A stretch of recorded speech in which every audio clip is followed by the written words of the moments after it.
kids, welcome back. Today we are going to learn capital T. Capital T. T for turtle. T for turtle. And we are going to learn how to make capital T with beads. First of all, we will make a standing line. Pink color. Pink color. Yellow color. Yellow color.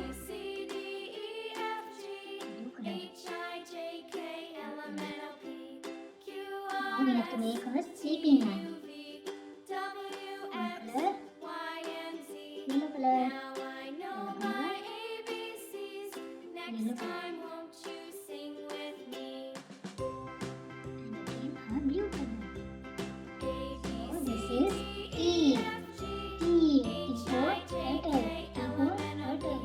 So today we learn how to make T. Big standing line and small sleeping line. T. Good job, children. Keep learning. Like, share, subscribe. Bye.